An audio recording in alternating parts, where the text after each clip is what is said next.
Hello everyone, আসসালামু আলাইকুম। Welcome to my YouTube channel. আশা করি সবাই ভালো আছেন। আলহামদুলিল্লাহ আমি ভালো আছি। সো আমি আসছি এখন ফুলিয়াপাড়া। আমি এখন যাব রোহিঙ্গা ক্যাম্পে। যারা যারা রোহিঙ্গা ক্যাম্প দেখতে চান তারা সবাই আমার পাশে থাকুন, আমার ভিডিওটা দেখতে থাকুন ফার্স্ট থেকে লাস্ট পর্যন্ত।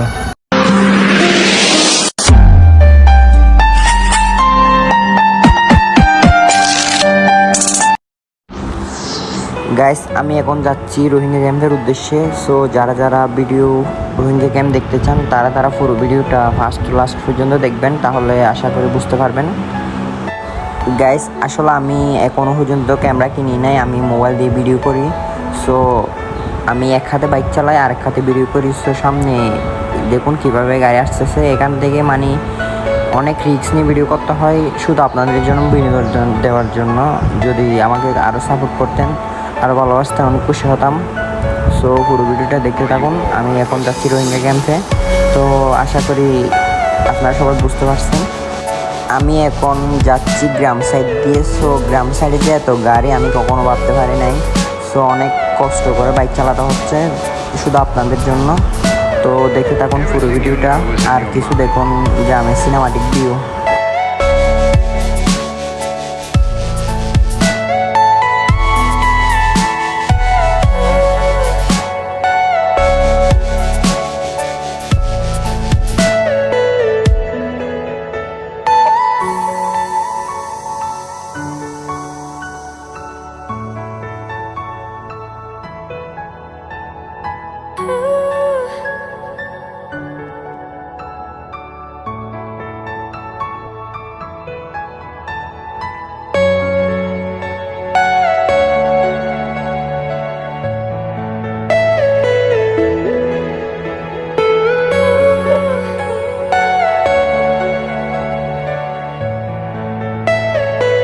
Are you all my personal dreams?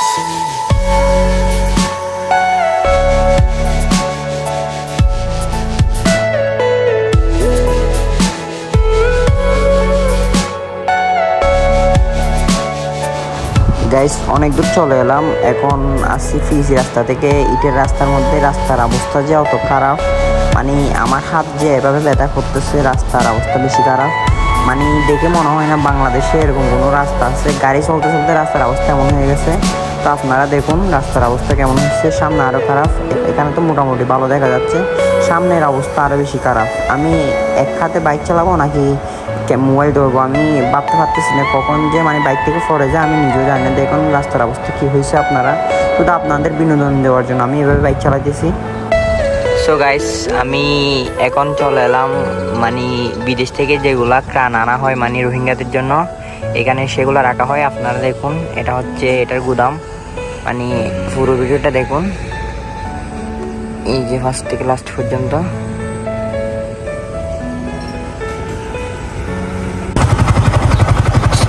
দেখতে থাকুন পুরো ভিডিওটা। তো আমি আরও সামনে যাব, যতক্ষণ রোহিঙ্গা ক্যাম্প আসে নাই ততক্ষণ। সো এইখানে আবার রোহিঙ্গা ক্যাম্পে ঢুকলে আবার বের হতে পারবো না, রোহিঙ্গা যদি আমাকে মেরে ফেলে। তো রোহিঙ্গা ক্যাম্পে যাবো না, এমনি যতটুকু যাইতে পারে ততটুকু যাবো। সো গাইস, এখন আমি যে রাস্তা দিয়ে যাচ্ছি এটা বাংলাদেশের রাস্তা মনে হয় না, মনে হয় বিদেশের একটা রাস্তা।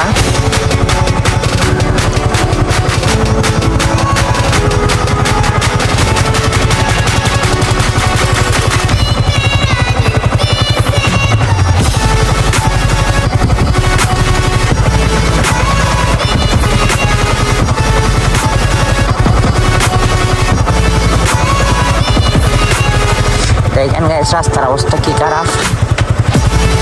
এখানে কি মানুষ চলাফেরার জায়গা? গাড়ি চলতে চলতে এরকম হয়ে গেছে। এই যে আমি এদিকে যাবো, এদিকে হচ্ছে রোহিঙ্গা ক্যাম্প।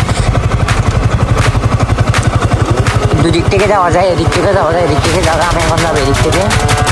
তো এক হাতে নিলাম মোবাইল ফোন, আর অন্য দিক থেকে যাচ্ছি।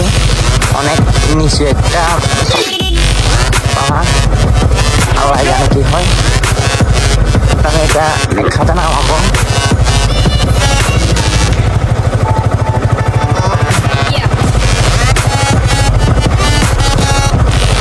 দেখুন কত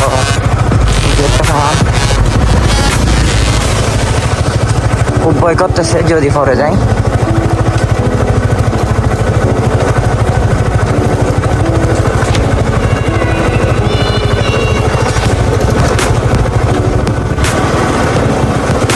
ও গাইস, সেটা কি আসলো সামনে?